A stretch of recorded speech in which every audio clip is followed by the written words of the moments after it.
ہوا یہ کہ حضور علیہ الصلوۃ والسلام کے ایک صحابی حضرت عبداللہ ابن سلام رضی اللہ تعالی عنہ ایمان لانے سے پہلے یہ یہودیوں کے بہت بڑے عالم تھے، اور پوری دنیا کے اندر حضرت عبداللہ ابن سلام کا ہم پلہ یہودی عالم موجود نہیں تھا، اور اتنا بڑا ان کا ایک بھرم تھا، اسٹینڈرڈ تھا یہودی مذہب کے اندر کہ جہاں پر حضرت عبداللہ ابن سلام ہو جائیں تو یہودیوں کی پوری جماعت ان کے ساتھ شامل ہو جائے۔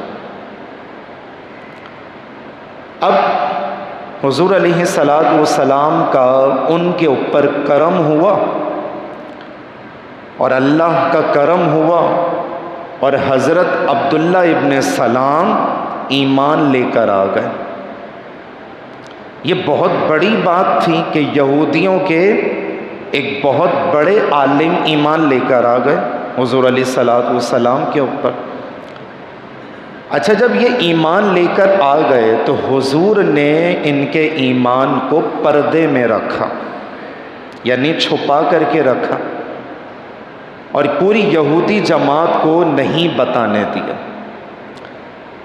جب ایمان پردے میں رکھا تو ایک مرتبہ یہودیوں کی پوری جماعت جو حضور کے علاقے میں رہتی تھی، جو حضرت عبداللہ ابن سلام کے فالوور تھے، حضور علیہ السلام نے پوری یہودیوں کی جماعت کو اپنے دربار میں بلایا اور پوچھا کہ یہ بتاؤ کہ تمہارا نظریہ عبداللہ ابن سلام کے متعلق کیا ہے؟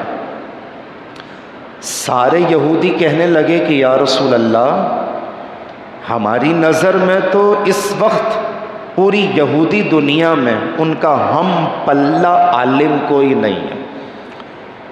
اچھا، یہ بتاؤ کہ کیا تم حضرت عبداللہ ابن سلام کی بات کو مانتے ہو؟ عرض کرنے لگے جی حضور، ہم تو حضرت عبداللہ ابن سلام کی بات کو حرف آخر تصور کرتے ہیں، جو وہ بات کہہ دیں آنکھیں بند کر کے ان کی بات کو تسلیم کر لیتا۔ پھر سرکار نے سوال کیا کہ یہ بتاؤ کہ اگر حضرت عبداللہ ابن سلام ایمان لے کر آ جائیں تو کیا تم لوگ ایمان لے کر آ جاؤ گے؟ عرض کرنے لگے جی حضور، ایمان لے کر آ جائیں گے۔ یعنی جب ہمارے بڑے مین رسپانسبل پرسن ایمان لے کر آ گئے تو پھر ایمان نہ لانے کا ہمارے پاس کوئی بہانہ موجود نہیں، ہم ضرور ایمان لے کر آ جائیں۔ حضور علیہ الصلوۃ والسلام نے بات پکی کی، اور بات پکی کرنے کے بعد پیچھے سے حضرت عبداللہ ابن سلام کو آواز دے کر بلایا۔ بلانے کے بعد اپنے قریب بٹھایا، بٹھانے کے بعد ارشاد فرمانے لگے کہ عبداللہ ابن سلام، بتاؤ اب تمہارا اسلام کے متعلق کیا نظریہ ہے؟ حضرت عبداللہ ابن سلام نے با آواز بلند پوری یہودی جماعت کے سامنے، جو ان کے فالوورز تھے، پوری یہودی جماعت کے سامنے با آواز بلند کلمہ شہادت کا ورد کرنا شروع کر دیا۔ اشہد ان لا الہ الا اللہ وحدہ لا شریک لہ واشہد ان محمدا عبدہ ورسولہ۔ حضور علیہ الصلوۃ والسلام نے پوچھا کہ بتاؤ اب تمہارا کیا نظریہ ہے، کیا اوپینین ہے، کیا مائنڈ سیٹ ہے؟ تو سارے یہودی کہنے لگے کہ یا رسول اللہ، پوری دنیا کے اندر ہم نے اس سے بڑا جھوٹا آدمی کوئی نہیں دیکھا، معاذ اللہ۔ حضور نے پوچھا کہ بھئی ابھی تو تم لوگ کہہ رہے تھے کہ اس سے بڑا سچا آدمی کوئی نہیں، اور ایمان لانے کے بعد اس سے رشتہ توڑ دیا، یہ کیسی وفاداری ہے، یہ کیسی دوستی آ رہی ہے؟ تو کہنے لگے نہیں یا رسول اللہ، ہم ایمان لے کر نہیں آئیں گے کیونکہ اس سے بڑا جھوٹا آدمی کوئی نہیں۔ اور اس طریقے سے بہانہ بنا کر پوری یہودی جماعت سرکار کے دربار سے رخصت ہو گئی۔ اچھا، یہ بہت بڑا ایک انقلابی واقعہ تھا کہ یہودی جماعت کا اتنا بڑا عالم کہ جس کا چرچا پوری دنیا کے اندر مشہور تھا، حضرت عبداللہ ابن سلام، پچھلی شریعتوں کے جاننے والے تھے، شریعت موسوی کے جاننے والے تھے۔ اچھا، جب ایمان لے کر آ گئے نا تو مسلمان ہونے کے بعد وہ 3 سے 4 کام شریعت موسوی سے ملتے جھلتے کرتے تھے۔ مثال کے طور پہ ہفتے کا بہت ادب کرتے، جیسے یہودیوں کے نزدیک ہفتے کا دن مقدس ہے، عیسائیوں کے نزدیک اتوار کا دن مقدس ہے، اور مسلمانوں کے نزدیک جمعے کا دن مقدس ہے۔ مگر یہ بات یاد رکھیے گا، یہ تینوں مذاہب آسمانی مذاہب کہلاتے ہیں، یہودی مذہب، عیسائی مذہب اور اسلام کا مذہب۔ ان کے جو اصل فاؤنڈر ہیں، بانی ہیں، بنانے والے، جن کے اوپر یہ تینوں مذاہب کھڑے ہیں، وہ ہیں حضرت ابراہیم علیہ السلام۔ حضرت ابراہیم علیہ السلام سے یہ ساری نسل آگے چلی، اور پھر بنی اسرائیل بنی، اور بنی اسرائیل حضرت یعقوب علیہ السلام کی اولادوں کو کہتے ہیں۔ حضرت یعقوب علیہ السلام کے ٹوٹل 12 بیٹے تھے، بشمول حضرت یوسف علیہ السلام کے بھی۔ 12 بیٹوں سے جو نسل بنی نا، وہ بنی اسرائیل کہلائی، جو یہودی مذہب رکھتے ہیں۔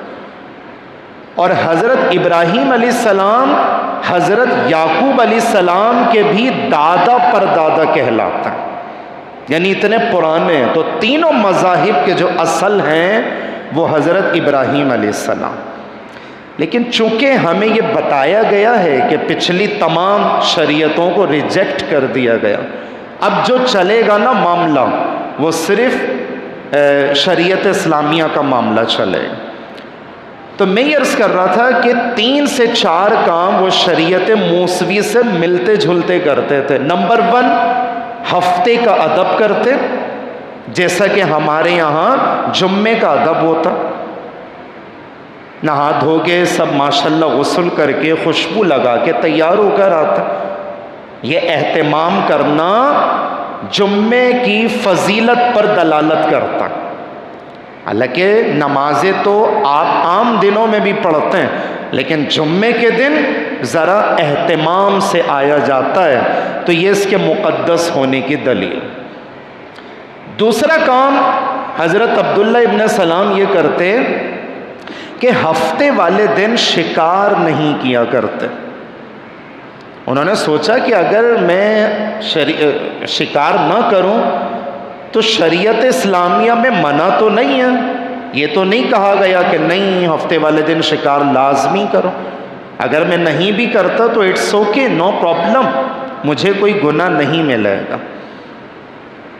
یہ نظریہ بالکل صحیح تھا۔ اگر کوئی شخص ہفتے کو مقدس دن بھی مانے تو اٹس اوکے، کوئی مسئلہ نہیں۔ لیکن خرابی کیا ہوئی ہے ابھی تھوڑی دیر کے بعد بتاتا ہوں۔ اچھا، تیسرا کام یہ کرتے کہ اونٹنی کا دودھ نہیں پیتے تھے۔ دل میں سوچنے لگے کہ اونٹنی کا دودھ پینا شریعت اسلامیہ میں فرض یا واجب تھوڑی ہے، شریعت نے فورس تھوڑی کیا کہ آپ لازمی پئیں، بلکہ ہم اور آپ میں سے بہت سارے لوگ ایسے ہوں گے جنہوں نے آج تک اونٹنی کا دودھ نہیں پیا۔ میں نے نہیں پیا، آپ لوگوں میں سے بہت سارے لوگوں نے نہیں پیا، تو نہیں پیا تو گناہ تھوڑی ملا، اور پئیں گے تو کوئی ثواب بھی نہیں ہے، مباح ہے، کرنا نہ کرنا برابر۔ اچھا، چوتھا کام یہ کرتے کہ اونٹنی کا یا اونٹ کا گوشت نہیں کھاتے۔ 4 کام ہو گئے۔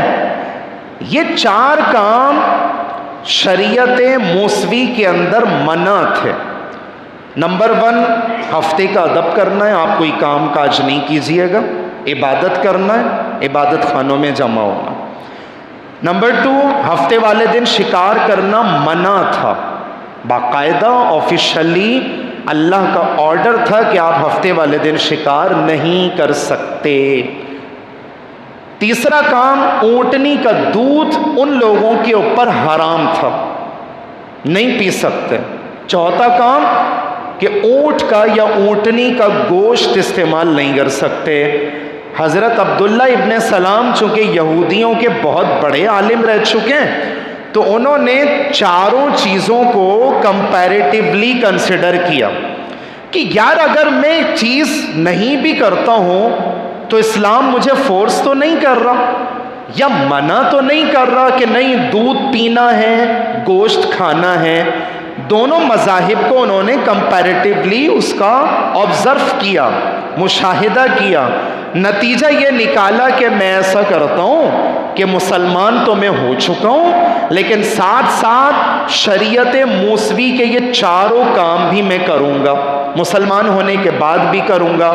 اللہ کے نبی کے غلام کی یہ ادا اللہ کو پسند نہیں آئی، اللہ کو پسند نہیں آئی، اور باقاعدہ آیت کریمہ نازل کی گئی کہ یا ایھا الذین آمنوا ادخلوا فی السلم کافہ، کہ اے ایمان والو اسلام کے اندر پورے داخل ہو جاؤ۔ ایسا نہیں ہونا چاہیے کہ جب تم مسلمان ہو گئے تو تمہاری کچھ چیزیں پچھلی سابقہ شریعتوں سے مماثلت کرنے لگ جائیں۔ حالانکہ ہم سب جانتے ہیں کہ ہفتے والے دن اگر کوئی عبادت کرنے منع نہیں ہے، ہفتے والے دن اگر کوئی شکار نہ کرے منع نہیں ہے، اونٹنی کا دودھ اگر کوئی نہ پیے منع نہیں ہے، اونٹ کا گوشت اگر کوئی نہ کھائے منع نہیں ہے۔ لیکن خرابی کہاں پر پیدا ہو رہی ہے؟ خرابی پیدا ہو رہی ہے نظریات کی بنا پر۔ ہمارا موقف کیا ہے؟ آج اگر ہم نماز پڑھنے آئے ہیں، ہمارا نظریہ اگر یہ بن جائے کہ بھائی میں نماز جمعہ اس لیے ادا کر رہا ہوں تاکہ لوگ مجھے نمازی سمجھیں، پرہیزگار سمجھیں، لوگ مجھے خوف خدا کا اور عاشق رسول ہونے کا پیکر سمجھیں، جب نظریے میں خرابی پیدا ہو جائے نا تو اعمال کے اندر خرابی آٹومیٹکلی پیدا ہو جاتی ہے۔